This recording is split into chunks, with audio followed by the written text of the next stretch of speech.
बच्चा लोग, good afternoon. मैं लेके आई हूँ इतिहास के जानो श्रृंखला में एक नए टॉपिक को। और उस टॉपिक का नाम है बाबा साहेब। बाबा साहेब मतलब इन द सेंस के डॉक्टर भीमराव अंबेडकर, जिन्हें संविधान निर्माता या संविधान के सलाहकार के नाम से भी जाना जाता है। तो आज हम लोग जानेंगे कि बाबा साहेब को बाबा साहेब क्यों कहा जाता है और क्यों पूजनीय है वो उन्होंने देश के लिए या समाज के लिए कौन कौन से कार्यों को किया है। तो आइए इनके बारे में थोड़ा सा जानते हैं। क्या नाम है? तो डॉक्टर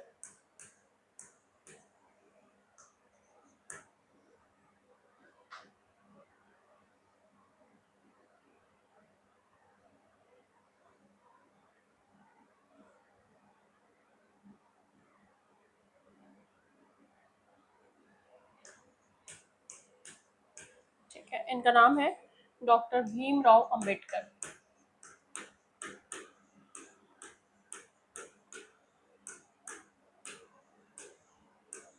ठीक है, इनको हम लोग बाबा साहब के भी नाम से जानते हैं। इनका जो जन्म हुआ है डॉक्टर भीमराव अंबेडकर का, इनका जन्म हुआ है 14 अप्रैल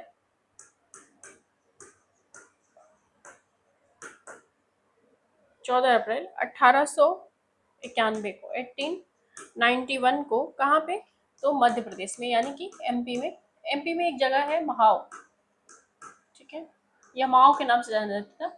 और इनकी जो जाति थी, छोटी जाति से थे ये।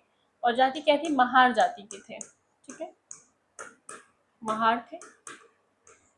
क्या बाबा साहेब जो थे वो बचपन से ही ऐसे थे या बाद में जाकर के उनमें परिवर्तन आया? बाबा साहब की जो शिक्षा दीक्षा थी, यानी क्लास 10 तक की जो पढ़ाई थी, उनके गांव से ही हुई थी, प्राथमिक शिक्षा अगर कहें तो। 12th पढ़ाने के बाद उनके पिताजी के पास पैसे नहीं थे, है ना। जैसा कि हम सब लोग जानते हैं कि बाबा साहब बाद में जाकर बौद्ध धर्म को भी अपनाएंगे। तो क्यों अपनाएंगे ये भी इसी वीडियो में जानेंगे हम लोग। तो ऐसा हुआ कि पैसे नहीं थे, तो फिर उनको स्कॉलरशिप पे, ब्रिटिश गवर्नमेंट के स्कॉलरशिप पे उन्हें विदेश भेजा गया था। कोलंबिया यूनिवर्सिटी से उन्होंने अपनी पीएचडी की डिग्री कंप्लीट की। कहाँ से? तो कोलंबिया से। कोलंबिया से उन्होंने अपनी पीएचडी की डिग्री कंप्लीट की और वकालत की पढ़ाई कंप्लीट करके भारत आए। एक बार क्या किस्सा है कि भारत में जो छुआछूत और जात पात था, क्या तब हुआ या अब है या पहले से ही था? जैसा कि आप सभी जानते हैं कि भारत में छुआछूत की जो अवधारणा है वो सालों से है, या यूं कहें तो जन्मों जन्मांतर से है। आप उत्तर वैदिक से देख रहे हैं कि किस तरह से लोगों में छुआछूत, या आप जब पढ़ते होंगे कि जातियों का जो वर्गीकरण हुआ था कि ब्राह्मण, क्षत्रिय, वैश्य, शूद्र, उस पर एक मैंने क्लास भी लिया हुआ है कि किस तरह से डिवाइड किया। तो हमेशा से शूद्रों को इसीलिए रखा जाता था कि ऊपर के 3 जातियों का सेवा कर सके, वो अशुद्ध है। आपको हैरत होगी ये बात सुन करके कि अभी भी, यानी कि मैं 1948 की बात आपको बता रही हूँ। 1948 में ऐसा होता है कि बाबा साहब जो है अपने, जो उनके साथ लगे हुए लोग रहते हैं, उनके जो अनुयायी कह सकते हैं, अनुयायी तो नहीं, जो उनके समर्थक होते हैं, उनके साथ किसी यात्रा पे निकले रहते हैं और प्यास लगता है उनको। और जब प्यास लगती है उनको, तो पास में एक तालाब होता है, उसमें वो लोग पानी पी लेते हैं। और जब पानी पी लेते हैं तो ब्राह्मण जाति के लोग कुछ देर के बाद, जब उन्हें पता चलता है कि यहाँ से बाबा साहब ने पानी पिया है, वो आते हैं और उस तालाब का शुद्धिकरण करते हैं। गौमूत्र और गोबर से उस तालाब का शुद्धिकरण किया जाता है और बहुत सारे मंत्रों का उच्चारण किया जाता है। और उच्चारण करने के बाद से देखिएगा कि उसको, तालाब के पानी को घड़े में और मटके में निकाल निकाल के फेंका जाता है, खेतों में या सूखी मिट्टी पे डाला जाता है कि ये क्या हो, ये पानी पूरा अशुद्ध हो गया। क्यों? क्योंकि इसे दलितों ने पी लिया। हैरान रह जाते हैं बाबा साहब। तो कोलंबिया यूनिवर्सिटी से उन्होंने जब पढ़ाई करके है तो ब्रिटिश गवर्नमेंट में उनको एक जॉब मिल जाती है। लेकिन उनकी हॉबी थी टीचर के लिए, शिक्षक बनना। तो शिक्षक बनने के तौर पे वो एक स्कूल में पढ़ाते भी थे। वो जिस स्कूल में पढ़ाते थे वहाँ बच्चे पढ़ते तो थे। एक बार ऐसा होता है कि उनकी पानी की बॉटल खाली हो जाती है, उनको प्यास लगी रहती है, उनका मटका जो रहता है वो खाली होता है। वो कुएं के पास जाते हैं पानी पीने के लिए, तो जो प्यून रहता है वो दौड़ के आता है और कुएं पे खड़ा होगा, खड़ा होकर के, तो बांस समझते होंगे आप लोग, बांस अंदर से खोखला रहता है, पाइप नुमा जैसे होता है, वैसी पाइप नुमा संरचना होती है।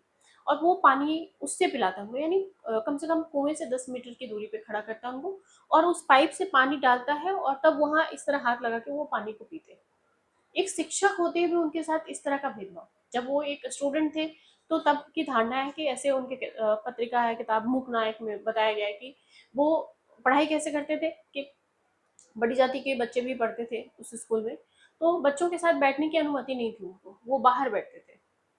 यानी बाहर इन द सेंस कि दरवाजे पे, क्लासरूम के दरवाजे पे या विंडो के पास बैठ के अपनी पढ़ाई को पूरा करते थे। तो इस तरह का उन्होंने संघर्ष किया और पढ़ा।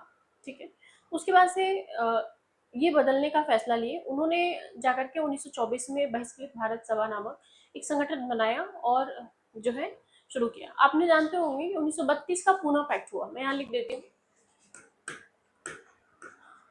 बहिष्कृत भारत सभा।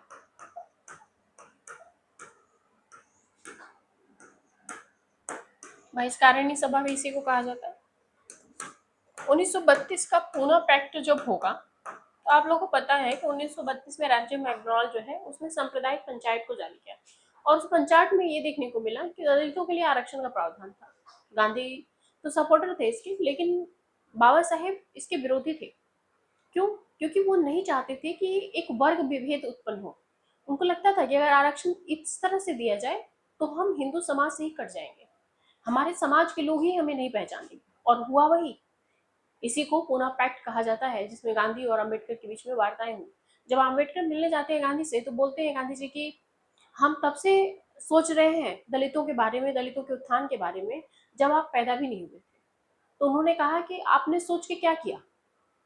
यही किया कि आप स्वर्णों के बच्चों को गोद लो, जैसे 1930 में बिहार में भूकंप आएगा, भयानक भूकंप, और गांधी जी वहां पे भाषण देंगे तो बोलेंगे कि आप दलितों के बच्चों को गोद लो, ये उसी पाप का परिणाम है, आपके पाप धुल जाएंगे दलितों के बच्चों को गोद लेने से। तो इस तरह की अवधारणाओं को प्रेजेंट करते हैं और दोनों के विवाद अक्सर टकराते रहते हैं इन चीजों को लेकर के। तो कई बार ऐसा देखा गया। उसके अलावा उन्होंने शिक्षा की वकालत की। भीमराव अम्बेडकर ने बोला कि शिक्षा सबसे जरूरी है इसको खत्म करने की। दलितों को जब घर से बाहर निकलते थे तो अपने गले में एक बर्तन टांग लेते थे ताकि वो स्प्रेड करे यानी थूके, तो रोड पे अगर डालेंगे तो रोड गंदा हो जाएगा, अशुद्ध हो जाएगा। अपने कमर में पुआल या पत्तियां बांध के चलते थे कि उनके पैरों के निशान किसी बड़ी जाति के पैरों के नीचे ना, नहीं तो वो अशुद्ध हो जाएंगे। अपने गले में बर्तन वो बजाते चलते थे ताकि बर्तन की आवाज से लोग अपना दरवाजा बंद कर ले और उनके अछूतों की परछाई उनके ऊपर न पड़े। उसके अलावा बाद में जाकर के 1932 के बाद बाबा भीमराव अम्बेडकर जो है वो, भीमराव अम्बेडकर अब सोचने लगे थे किस लिए, वो सोच रहे थे मुस्लिम धर्म को अपनाने का। तो उन्होंने शुरू में पहले मुस्लिम धर्म की तरफ झुकाव देखा। तो उनको लगा कि पैगंबर मोहम्मद क्या है, वो बोलते हैं कि मैं अल्लाह का सबसे प्यारा नबी हूँ और तुम लोग मुझे मानो। तो जो भी मान ले ये, या फिर ईसाई धर्म को अपनाने का सोचते हैं तो ईसाई धर्म में भी वही है कि यीशु बोलते हैं कि मैं अल्लाह का पुत्र हूँ और तुम लोग मुझे पूजो। तो कई सारी चीजें थी, उनको लगा कि जो इंसान अपने आप को भगवान बता दे वो धर्म सही नहीं है। इसको लेकर के उन्होंने मुस्लिम धर्म को भी और बौद्ध इसको ईसाई धर्म को भी छोड़ा। उन्होंने बौद्ध धर्म को अपनाया लास्ट के दिनों में। मनुस्मृति को जला दिया। मनुस्मृति को जलाने की घटना भी सुने होंगे आप लोगों ने। बाबा साहेब ने मनुस्मृति को जला दिया था। क्यों जला दिया था? क्योंकि जितने भी जो कर्मकांड है, इससे पहले वाले वीडियो में भी मैंने राजा राम मोहन रॉय की वीडियो जो डाली है उसमें भी, या दयानंद सरस्वती की जो वीडियो है उसमें भी, और इसमें भी, कि उन्होंने वेदों को पढ़ा तो वैसी कोई कुरीतियां नहीं थी।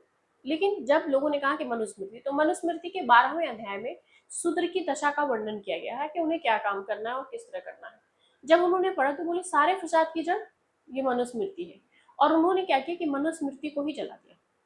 जला दिया इन द सेंस कि बाकायदे चिता सजाई गई मनुस्मृति के लिए, और लेयर बाय लेयर पन्नों को फाड़ फाड़ के उसमें सजाए और आग लगा दी मनुस्मृति को कि न रहेगा बांस न बजेगी बांसुरी। लेकिन ये कुरीतियां क्या खत्म हो गई आज के जमाने में, आज के समाज में खत्म हो चुकी है? नहीं, अभी भी ये कुरीतियां वैसी ही वैसी बची हुई है मुझे लगता है। हाँ चलो ठीक है, कम जरूर हुए लेकिन आज भी बचा हुआ है। अभी भी इसे रेनेसा रिफॉर्म की जरूरत है, पुनर्जागरण की आवश्यकता है। ठीक है, तो उसमें ये हुआ कि उन्होंने जब बौद्ध धर्म को देखा और टटोला, तो मैंने बताया होगा कि बौद्ध धर्म में जितने भी तर्क दिए गए हैं, अष्टांगिक मार्ग है, आप पढ़ोगे तो देखोगे सबकी अलग अलग अवधारणा और वो लॉजिकल है। जैसे कहा गया ना बौद्ध धर्म में अष्टांगिक मार्ग में कि एक वक्त भोजन करो, तो एक वक्त भोजन का क्या कॉन्सेप्ट है? एक वक्त भोजन अगर साइंस के हिसाब से आप देखते हो तो अगर एक टाइम आप खाना खाओगे तो बॉडी एक्टिव रहेगा, उसे डाइजेस्ट कर लेगा। लेकिन आप तीनों टाइम ठूस ठूस के खाते हो और शाम में 7 बजे के बाद खाते हो तो ग्लूकोज रिलीज होगा बॉडी से, और जैसे ग्लूकोज बनता है तो साथ में डोपामाइन भी रिलीज होता है, और डोपामाइन रिलीज होगा तो आपको नींद आना शुरू होगा। तो फिर आप रात्रि में पढ़ाई और ये सब चीजें नहीं कर पाओगे। तो ये एक लॉजिकल फैक्ट है। उसमें कहा गया ब्रह्म मुहूर्त में उठने के लिए बौद्ध धर्म में। क्यों?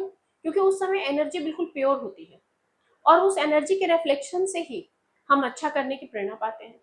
तो अक्सर नानी दादी मम्मी लोग घर में भी बोला करती थी कि आप सुबह उठ के 4 बजे पढ़ो, बट आजकल की जनरेशन सोती ही 4 बजे है ना। तो इसलिए नेगेटिविटी थोड़ी सी ज्यादा हो गई है। मैंने दयानंद सरस्वती वाले लेक्चर में बताया कि आप जैसी एनर्जी भेजोगे एनर्जी को, वैसे ही रिफ्लेक्ट होकर आपके पास आएगा। अब ऐसा नहीं कि आप 3 बजे उठ के रील्स देखने लगो, पढ़ाई करो, ठीक है। उसके अलावा उसमें ये बताया गया बौद्ध धर्म में, जैसे कि लाभप्रद बिस्तरों का त्याग करो अष्टांगिक मार्ग में। तो लाभप्रद बिस्तर मतलब यहाँ तो स्लिप वेल गद्दा में एक बार सोए एसी चला के तो नींद ही नहीं खुलती, तो इसीलिए बोला गया कि उस गद्दे का त्याग करो, हार्ड सो। नालंदा का भी मैंने बताया था, तो वहाँ जो बेड होते थे वो चबूतरे नहीं होते, पत्थर के बने बने, और बच्चे उस पर सोते थे और नींद जल्दी खुल जाती। एक बार करवट बदली तो चुभ रहा है, आंख खुल गई, है ना। तो इसीलिए कि लाभप्रद अगर बिस्तर आप छोड़ देते हो तो नींद अच्छी आएगी आपकी, ठीक है, और अच्छा कर पाओगे। तो उन्होंने लगा कि बौद्ध धर्म जो है वो हिंदू धर्म से ही निकला हुआ एक धर्म है, जो कि लॉजिकल है और जो सही भी है। और भगवान बुद्ध ने कभी अपने आप को ये नहीं बोला कि मैं भगवान हूँ या भगवान के रूप में पूजे। वो तो कनिष्क ने जब चौथी बौद्ध संगीति कराई तो उन्होंने बुद्ध को एक जो है महामानव या भगवान की उपाधि दे करके नियुक्त किया, और उसके बाद से उनके नाम की मूर्तियां वगैरह वगैरह बनने लगी और लोग उन्हें पूजने लगे। फिर उनके उसके बाद से और उसमें कर्मकांड बन गए, और उनकी पत्नी देवी तारा वगैरह। लेकिन बुद्ध ने कहीं नहीं बोला है कि मैं भगवान हूँ और मेरी पूजा कीजिए। उन्होंने बोला कि मैं भी आपकी तरह इंसान हूँ, और मोक्ष प्राप्ति का सिर्फ और सिर्फ एक ही मार्ग है कि आप ज्ञान के मार्ग पे चलो। इसलिए उन्होंने बौद्ध धर्म को अपनाया बाद के दिनों में। उन्हें संविधान का वास्तुकार या शिल्पकार या संविधान का जन्मदाता कहा जाता है। क्यों? क्योंकि उन्होंने संविधान को तराशा। उन्होंने प्रारूप समिति के अध्यक्ष रहे वो एक थे, और बाकी और 6 मेंबर थे, जैसे के एम मुंशी वगैरह लोग भी शामिल थे उसमें। तो उन्होंने उसको तराशा और जो भी गलतियां थी उसे सुधार करने की कोशिश की। तो उसके बाद से उन्होंने, और सिर्फ बाबा साहेब ही नहीं बल्कि उनके साथ 3 लाख लोगों ने भी बौद्ध धर्म को अपनाया था, अपने धर्म को छोड़ करके, और वो SC ST से ही थे।